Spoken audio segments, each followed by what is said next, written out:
Why do people love? Have you ever wondered why over 1 billion people love Muhammad? People do not love hate, they fall in love with beauty. What is beauty? What is love? Love is a man who gives all his wealth away, so the needy may have their fill.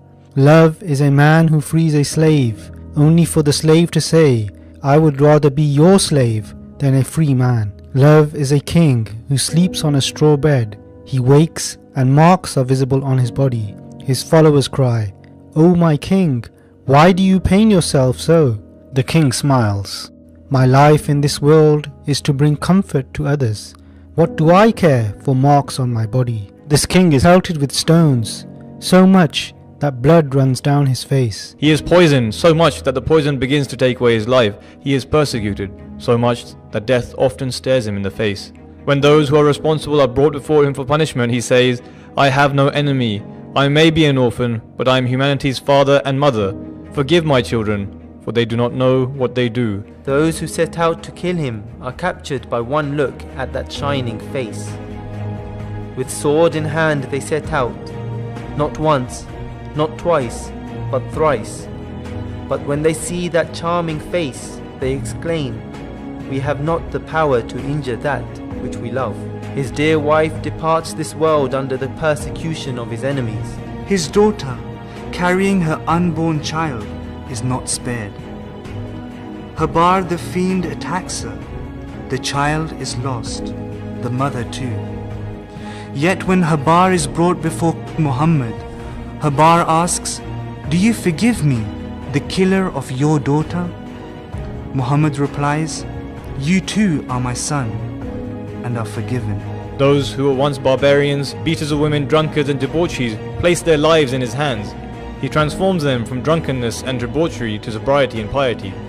Barbarians are transformed into champions of peace. Beaters of women would now shed tears in remembrance of their crimes, begging for forgiveness. Human history has never seen such a complete transformation of a society, either before or since. They say he married many wives and accuse him of unmentionable crimes. Yet do they not see that he spent most of the night away from the bed of his wife, shedding tears of love in remembrance of his beloved? Do they not see who he married? The widows who lost their husbands due to the persecution his followers suffered, the freed slave who no one would regard as an equal, the divorcees tainted by society, the Jewess with the marked face, so that his followers may understand that marriage should not be for the beauty that the eyes see, but marriage should be for the beauty that the heart sees. Do you not see what he taught his followers? That you should not marry for beauty, wealth or honor, because the most honorable in the sight of God is he who is most good. His humility was such that it would melt the hearts of the enemies. Despite being the king, the emperor, when people enter his presence, they mistake one of his followers for the king, for he wore no special clothes, and he sat in no special place. You say he lusted after power, wealth and women. But do you not see that when the people offered him kingship, money and the most beautiful women, he would boldly declare, you may give me the sun and the moon, but I will never stop speaking that which is true. Do you not ponder? Do you not realize? Do you not think? Why is it that people followed him? He offered them no power, no wealth, no honor.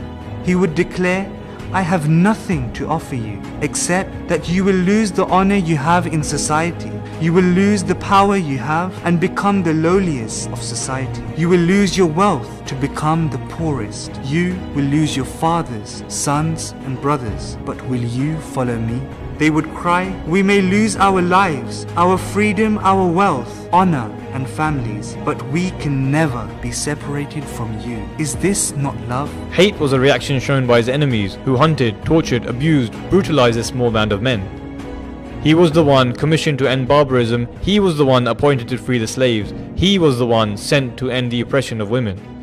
Why is it that you hate what I love?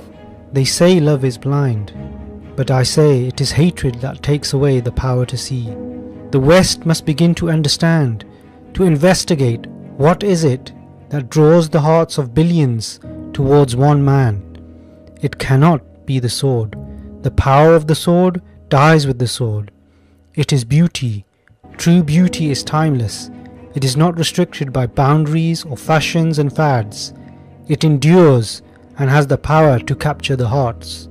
It was this sparkling beauty that captured the heart of Muhammad's first follower, his wife Khadija, who more than all others understood that beauty is Muhammad.